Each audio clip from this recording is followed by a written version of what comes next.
Hello students, today we are going to look at classification of vertebrates. As we discussed in the last video, we call these vertebrata.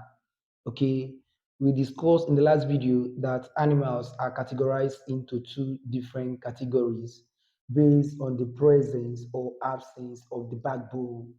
Okay, the animals without backbones are called the invertebrates or invertebrata.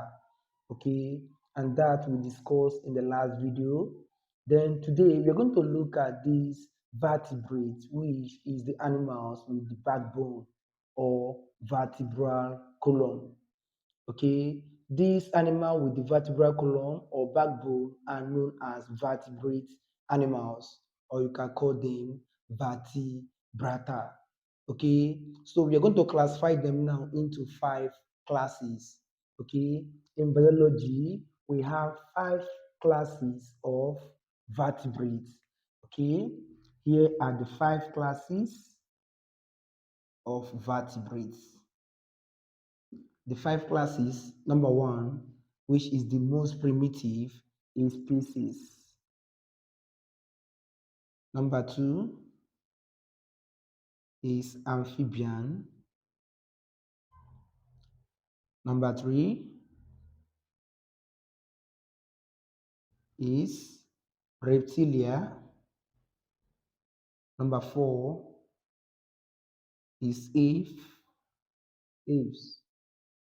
Number four is Apes. Number five is number five is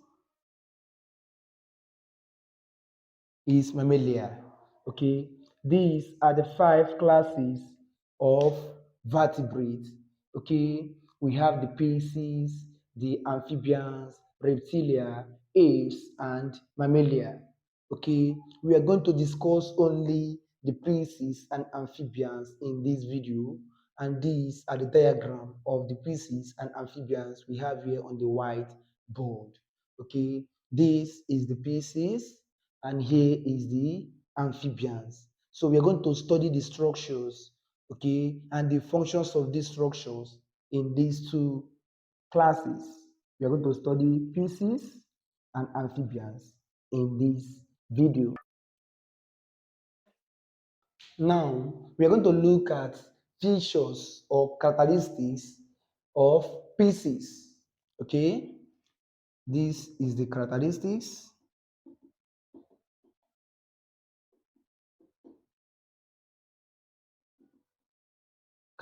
of Pisces. Number one, they are generally aquatic in nature. Species are aquatic in nature. Okay, we are going to look at the structure very well. Okay, now these are the fin. What is the function of the fin? They possesses fin. Number two, they possess fin for movement in water. They possess fin for movement or for locomotion in water. Then here is the lateral line. The lateral line enables them to dictate the direction of shock and pressure. They possess lateral line, which enable them to dictate shock and pressure in water. Okay, the lateral line enables the fish to dictate the direction of shock or pressure while in water. The number four, they possesses gills for gaseous exchange. They possesses gills for gaseous exchange. All right. Then another structure is that these species they produce sexual reproduction, and they are oviparous. Okay, reproduction here is sexually and they are oviparous, which means they lays egg. Okay, They lays egg and they exhibit external fertilization. They exhibit external fertilization. Okay.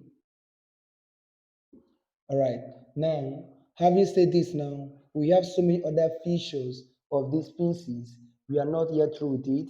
Okay. Now, these species on the whiteboard, they don't possess constant body temperature. Okay, an animal that don't possess constant body temperature, they are said to be cold-blooded. Animal without constant body temperature are said to be cold-blooded. Okay, but here on the board, I will pronounce it as poikilothermic. Okay, you can say they are poikilothermic. They are poikilothermic.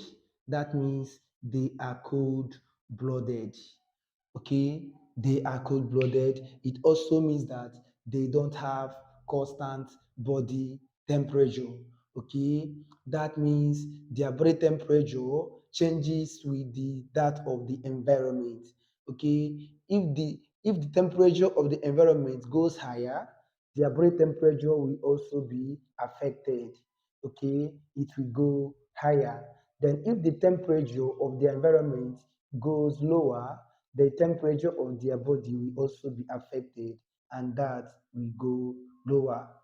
Okay, now is there another features I've not mentioned? They possesses streamlined bodies. They possesses streamlined body, which is used for swimming. They possesses streamlined bodies for swimming. Okay. Number 9, Pisces possesses swim bladder. They possesses swim bladder, which is used for maintaining buoyancy.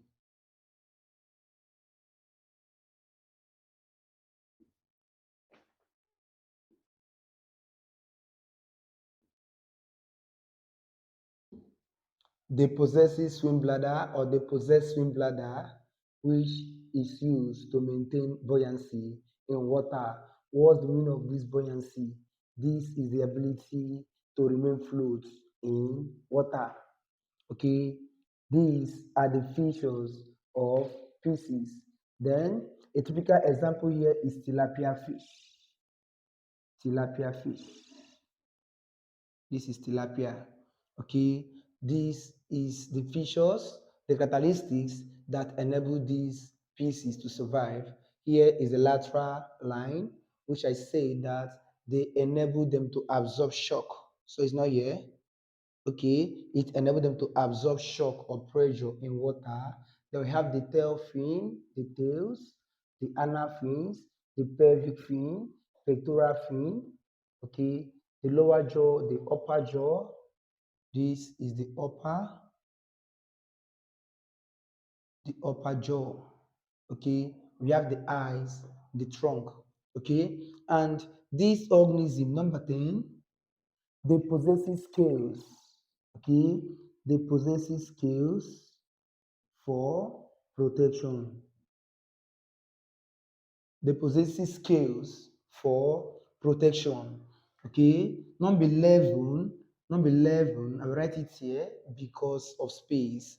Number 11, they don't show parental care. Okay, they don't show parental care. There is no parental care in Pisces. You have to take note of that for your exam. Okay, all these are the features, the characteristics of Pisces that enable them to survive in their aquatic environment. Okay, the next on the whiteboard is amphibians. Okay, what are the features of amphibians? What do you know about amphibians? First of all, this amphibian here is derived from two Greek words, which are amphi. On the board, we have amphi. The second one here is bios. Amphi here means double. Bios, as we know all the time in biology, means life. Okay, bios means life. Now, what does that mean? It means that as an amphibian, they can live in water and they also live on land. Okay, amphibians live in water and they also live on land. Okay, now, but this feature is not the major reason why they are classified as amphibian. No, they are called amphibians because they have this feature, but that is not all about their feature. Okay, organisms like crocodile can live in water and can also live on land, but crocodile is not classified as amphibians because we have some other features that makes them to be classified more as amphibian. Okay, what I'm trying to say is that this feature here, this reason here, is reason why they are called, but that is not the major reason why they are now classified as amphibian. They are classified as amphibian based on the characteristics, which I'm going to write here on the whiteboard. Okay, so we have to remove these guys now. Okay, so here we are going to look at characteristics of amphibians here on the board. Okay, if you look at this is a typical diagram of toad. This is the typical diagram of toad. We have the external nail. Okay, external nail is nothing but the nostril. This is the opening of respiration, that is for breathing. Okay, we have the membrane, the upper eyelid, the tympanum, the poison gland, the warts, the hand, the thigh, the shank, web, digits. Okay, then the trunk. Okay, then this is web digits, which enable them to swim or to float in water. Okay, now we're going to look at their characteristics. Number one, they can be aquatic and can be terrestrial. Okay, they can be aquatic and can be terrestrial. That means they live in water and as well can also live on land. Okay, that's why the name is amphibian. They can live in water and they can also live on land. Okay, then number two, there is no scales. They don't possess scales. Rather, they possess soft and moist skin. Okay?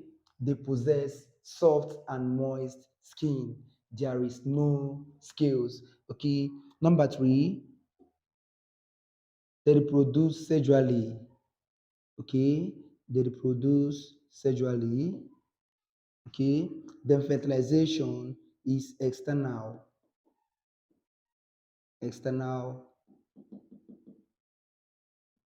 fertilization. Okay, now if you go through your past question, there is this diagram you have in your past question. We have told,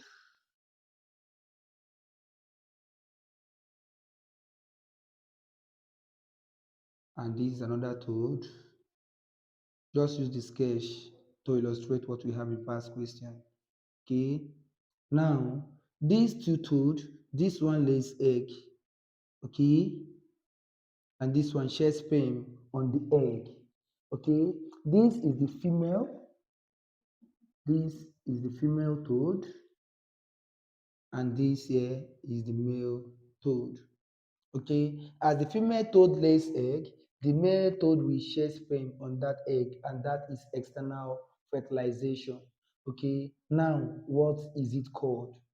In your past questions, you have mating, you have courtship, okay, you also have something like sexual reproduction. Okay, please, the answer to that question here in your past question is amplexus.